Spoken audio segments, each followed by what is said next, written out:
Hello guys and welcome back to Star Wars The Old Republic Central, and today I'm bringing you a video all about tips for new players, I guess, or just anyone in general who needs some tips for Star Wars. Now it's not really going to be anything for leveling, I guess. It's just going to be more like things you can do with your interface or like your legacy, the chat box, things like that, but it's all useful stuff that you might want to know. So let's get straight into it. So to start off with, for some people who don't actually know this, so it's probably good if you're watching this, is that if you press the cogs at the top of your screen to bring up the game menu, or you can just press escape and it'll bring up the game menu here. And if you go into the interface editor, you can actually change like your whole interface, and you can probably see that my interface is a lot different from yours. I actually really like this interface. I'll probably upload this to people who want to use it, but yeah, anyways, you can change a lot of things in here. Now usually your target frame, which is here, if you just click on the the highlighted bar inside a box, it just makes it easier to click on things. You don't have to, I mean you can click inside those, but for things that are like overlapping each other, just click on the box and it will get those for you. So yeah, this is going to show you everything even when it's not there. So like your target box, that's there. Got your group frame 3, 1, 2, 3, operations frame. You know, you can do anything in here. You can move stuff. You know, you can have your mini map right in the middle of the screen if you wanted to. Not that you'd want to do that. Okay, but probably the best tip for this. Now, if I just show you this really quick. If I press my bag, which is the I key, it will bring up my inventory, quite obviously. And then say if I was to press the strongholds button, it will close down my bag and then bring up the strongholds. Now for me, I really don't like this, especially if I want multiple things open, things like my character page, inventory, and then if I want to look into my abilities. But it won't let me do that. It's just closing boxes down, so I can only have 2 up at a time, or just one big one, like your legacy for instance. So a way to eradicate this is to go into your interface editor and go to enable movable secondary window. They probably should have named this a bit better, but hey, that's okay.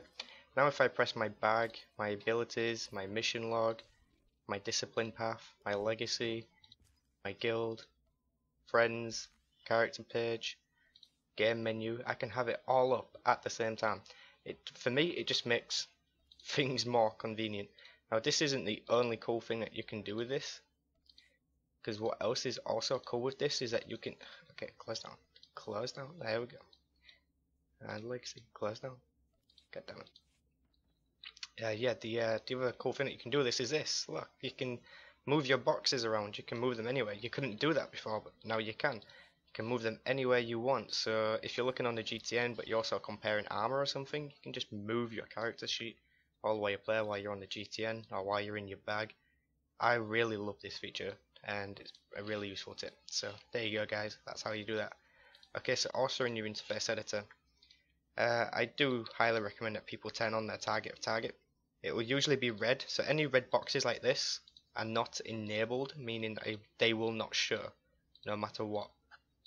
Okay, the group target frame I don't really find necessary, but the target frame that you have, this one here, make sure you have this enabled. It's this checkbox here, check enable, make sure that's enabled. It's a really useful feature to have, and it will show you whatever your target is targeting. So if I click on myself, I can target myself targeting myself.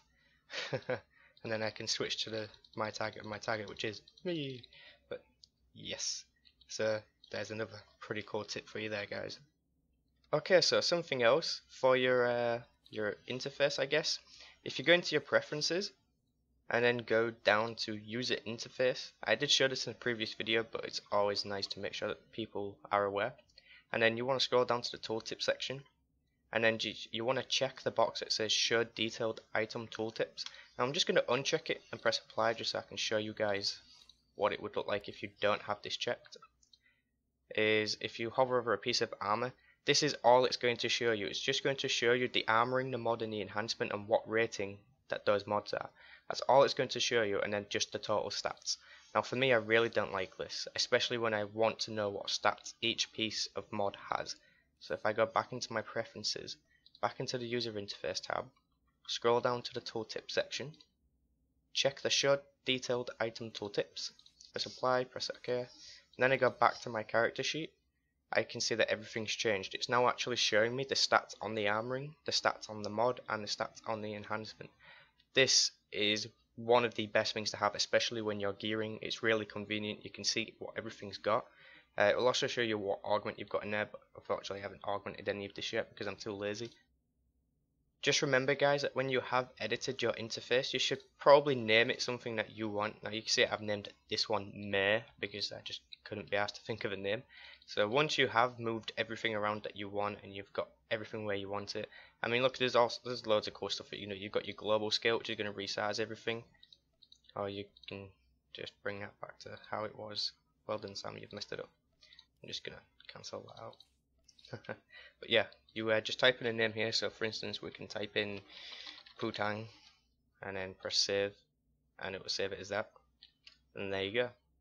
So if I click on this cross here, it will show me all the saved ones that I have. So if I go into extended quick bars, it will bring me back to this ugly looking thing which I really hate, or if I go back to the one that I just saved which is Putang, then it will reload this user interface for me.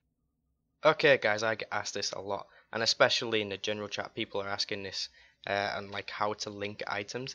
All you need to do is just press enter to open your chat box. It doesn't matter which chat you are in, just press enter to open up your chat box, hover over the item, hold the left shift, then left click, and it will insert it into the chat, and then you can just press enter, it will bang it straight into the chat, and then people can see what it is that you linked. You can even do this with, well, you can do this with anything, any item at all. You can link anything in there. So if I was to link these row buttons, you can then show this to people so that they can preview it. Now how you preview things is pretty much the same way. You need to press left control and then left click, and then it will preview that item on your character. So the same with these as well. Control left click and it's showing me this. Control left click and it's showing me that. Control left click, control left click, control left click. You can even do this with color crystals. So if I was to go to the color crystal I have in my saber and I wanted to preview that with the lightsaber that I'm previewing now, control left click and it will show me that color. Okay guys, so another useful tip for the chat box is if you're wanting to repeat something in the chat box, or if you're like looking for a group, or you're just plainly just wanting to spam somebody just for the heck of it. So if you just press the enter button and then press the up arrow on your keyboard, it will bring up any previous messages that you've had. So if you press up, it will navigate upwards obviously, and then down to navigate downwards, and it will go through all the messages that you've recently inserted into the chat. So I can reinsert this back into there, and I can reinsert that back into there just by using my keyboard, and I can do this as much as I like. And I'm just spamming my friend Telly there in the chat. He doesn't really know what's going on, but that's okay. So another useful tip for your chat box guys is that if you hover over your chat box, you will see this general and this other tab at the top. If you right click on the general tab, you will see that you the fuck are you doing? You'll see that you have some new options that you didn't see before. You can create a new tab. You can enter the name for your tab and insert whatever you want into that tab. So let's say for this one we'll call it Telly. Oh, we'll spell it properly. And there we go. We have a Telly tab here, and then we can go into our chat settings and we can change all the different colors of the different chats. But yeah, I don't really use this though, so we'll just remove that. So if we right click back on this general one here, you can change the font size of your chat. So if you like it really small, you can turn it really small like that, but that's really bad and I have really poor eyesight so I can't see that. But if you want it really large, you can have it like this, but that's also very horrible. I usually keep it on 16. So yeah. But yeah guys, we can change the chat color settings. So if we go into the chat settings here, you can see it will tell you the name of all the different chats. We have the trade, the PvP, the general, the ops, ops leader, group, ops announcement, ops officer, etc, etc. Now you can check if you actually want to see these. So if you uncheck any of these boxes, it will stop showing you any of these chats. So if we wanted to change the color of our general chat, what you would do is just click on the coloured box right next to where it says the chat name, and then it'll bring up this big colour chat. Now you just drag this around and just pick a colour that you want. So if we want our general chat to be blue, then we go to the blue part, we press OK, we hit apply, press OK again, and then we go to our general chat and we say hi all, and it comes up in this really stupid dark blue, but yeah, that's how you do it. We'll change this back because that's just not right. It's not right at all. Oh god, I hope I can do this. Okay, that'll do. Right, okay, so yeah, this can be useful for keeping track of different chats. So if for a chat that you think is important to you, then you can change it to a bright color. Then you'll know when something pops up because you can see it, because brighter just seems to be, you know, pops out, just pops out. Okay, so another cool thing that you can do, guys, is you can create your own custom channel. Now you can see that I have actually already done this. Now the typical way to do this would be that you just take your own character name. So if I was to type slash, and then you would press the letter C, standing for channel, and then join, and then if I wanted the custom channel to be for this player, which is my Jedi Guardian called Takizo Kenze, then I would type slash C join Takizo Kenze, and then I will have successfully joined the channel Takizo Kenze, and I can type anything I want into this channel, and it's in /5 since I'm already in a custom channel. So you can be in as many custom channels as you want, but the number after the slash is just going to change. So for my Gunslingers channel it's /4, now for my Guardians channel it's /5, and I could create another, but then that would go to /6. Okay guys, so another quick tip for your chat box is that if you want to get to the general chat quickly without having to change it in any of the settings up top, then you can just type in /1 and it will take you to the general chat of any place that you are. Or you can type /2 and it will take you to the PvP chat, or you can type /3 and it will take you to the trade chat. You can also do this when you're in groups like ops groups or just normal party groups. So if you're just in a normal party group, then you would just type /p space, press enter, and now it's telling me that I'm not in a group. That's how you would get to your party group chat. Or if you're in an ops group, you can just type /ops and it will take you straight to the ops chat. Or if you're an officer in your guild, you can type /o and it will take you straight to the officers, which is here. And I can try to type into this, but I doubt it will work. Your guild rank does not have permission to do that because they don't love me enough yet. Okay guys, I'm sure you've all come into that situation before, where you've been looking for a friend or you've met someone in game that you've liked and you can't find them anymore, but you do just happen to remember like the first part of their name or what guild they were in. Or if you're just looking for somebody and need to find them and they're in a certain guild but you can't find them, then this is how you would do it. You would go to your social window, which is at the top here, or you can press O. You would then go over to the Who tab, which will then bring up this big box. Now by default it's just going to show you who's on the same like location as you, so for me it's going to be the Republic fleet. So if I wanted to find somebody, say if I already knew their name, which would be really convenient and you wouldn't need to do this, but let's say Telly, and I would type in Telly and it would come up with anybody's name that begins with Telly or has Telly in the name. Or if you're searching for somebody that's in a certain guild, so let's say the guild for instance is my guild, Republic Legion, then I would type in Republic Legion into this box and it will come up showing me people who are in Republic Legion, but it would only show me members, which are these guys, me and someone else.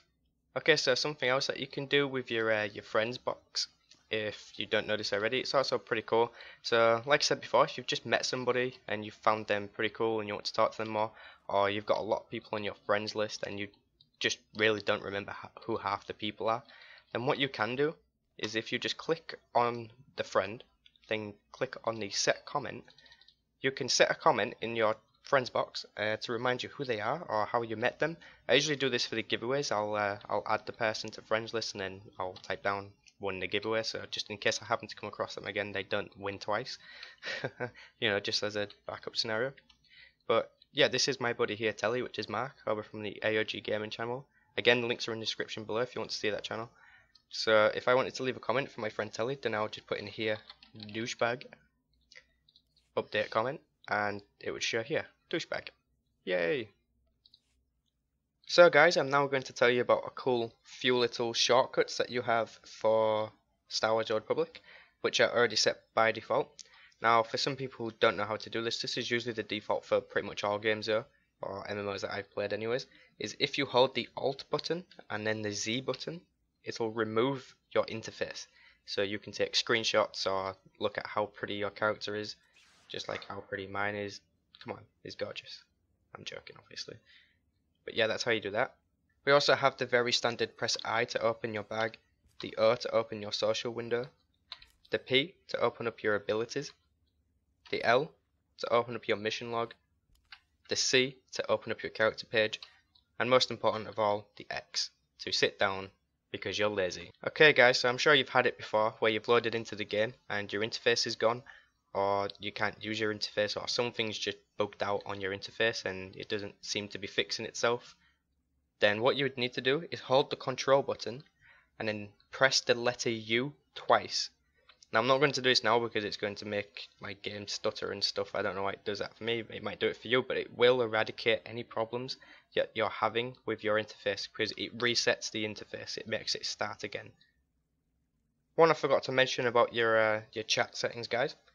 Well, not really your chat settings, is a shortcut for talking to people would be if you just type /W and then the player name, you can talk to them. So instead of having to type out /whisper and then the player's name, you can just do it a lot quicker and just say /W and then Telly for my buddy Telly, and then we can say you suck and it'll send it straight to him. You can also do this for inviting people to groups. Instead of typing /invite, if you want to be lazy, you can just put /inv and then the player name, and it will invite them to the group. And then if you want to leave your group, you just right click your portrait, hover over group, and then go to the quick group button, which is here. Okay, so for something else for whispering is how to reply quickly to a whisper. So if I just get my friend Telly to whisper me, just so I can show you guys this. Okay, so yeah, he has replied saying I suck. Very nice, thank you very much for that. So if we want to reply quickly to this, then we can just press the button R, or the letter R even, and it will just bring up a reply box straight away. So if we were to swap out with this look, just so you can see this quickly, we're now in the general chat. Now we just press the R letter, and then we can reply. And then we can tell him that, no, you suck. So a lot of people ask about crafting and what crafting skills they should take. I'm still working on getting mine to the max levels. But if you're curious on what crafting skills to take or what gathering skills to take, then what you can do is if you just go over to the crew management tab, which is this one here, the jewel at the top right, and just press N even. Then if you just click on any of the crafting abilities that you have, or the gathering abilities, and it will bring up the new window. Doesn't matter which one it is, it can be both. But at the bottom here, you can switch to companion, and it will tell you what bonuses that companion has in what crew skill. So we can see that T701 has plus 10 bioanalysis efficiency and plus 2 slicing critical. And we can use this as a guide as to what we want them to do, or what crew skills we want to take. So guys, this will probably be the last tip, or last couple of tips, is if we open our legacy and we go into our character packs, we can see that we have a whole lot of stuff that we can purchase. This can be Flashpoint XP boosts. Now these are permanent for your character. Now each one of these grants 6% more XP from Flashpoints. So when you buy all 5 of these, you will have a bonus 30% XP from Flashpoints, which is awesome for leveling. It's the same for Warzones, Space missions, and Class missions, and Exploration, and Starfighter experience. We also have the improved speed of piloting and priority transport unlocks. Now you can purchase this. Most of these are pretty cheap, like 20k, 50k, but some of them are 200k to get to like your end game planets. Now these can be really useful, especially the Rishi transport, since there isn't an actual direct way to get to Rishi apart from using your ship, for those of us who are lazy. You can buy a basic field repair droid. which will cost you 50,000 credits, and you can deploy this whenever you want, bearing in mind it does have a 1 hour cooldown, and you can repair your armor here, or vendor whatever stuff that you don't want at this repair droid that you can deploy. And we also have the field mail droid. You can deploy this again anytime you want, bearing in mind it has a 1 hour cooldown, and you can use this to check your mail and receive mail and send mail. And like the game says, it's for convenience, so it's for those people who are lazy. You do also have the field respecialization. All this means is that if you take this and you buy this and you go into your discipline, then you will have the option to abandon your discipline wherever you are without having to go to the skill mentor, and then you can change whatever spec you want to on the spot. Okay, so this will be the last one, guys. If we go back into our preferences and we go to our user interface tab and then we scroll down and we go all the way down to cooldown settings. Now if we enable this box here, if we check this box called show cooldown text, press apply, press OK, you will notice this starts to happen. If you press an ability, it will then tell you how long it has to cool down before you can use it again right there without having to hover over things and then see how long it's got left to cool down, or just go by the little bar that it has. It will actually give you a cooldown timer, and you can go back into this and you can change this to seconds or how small you want the text to be. All here, show tenths of seconds, text size, cooldown style, global cooldown style. Okay, so for those of you who don't know what the global cooldown is, the global cooldown is what your user interface uses before you can use another ability again. So if we had no global cooldown, we could just press whatever abilities we wanted all the time and it would just use them. Obviously they'd still have their own cooldowns, but still there would be no delay. You could just crack on straight on with it, but it's not that simple. So if you watch when I use my buff, which is Force Might, you will see bars start to drop down on every single one of the boxes on my toolbar. Did you see that? That's the global cooldown. That's how long you have to wait before you can use another ability. You see it? I'm sure you can. Or if you have an instant ability, like my Saber Reflect, it wouldn't respect the global cooldown, so I could just press my buff and then my Saber Reflect immediately straight after, because it does not respect the global cooldown and it is an instant ability. So make sure you check out for those. Ones that are instant will not go by the global cooldown, but if they do not say instant, then they do go by the global cooldown, and you will have to wait until the cooldown's finished before you can use another ability. Okay guys, that's my time. Leave a like, don't forget to subscribe to see more videos just like this. I always appreciate the support, and I'll catch you guys in the next one.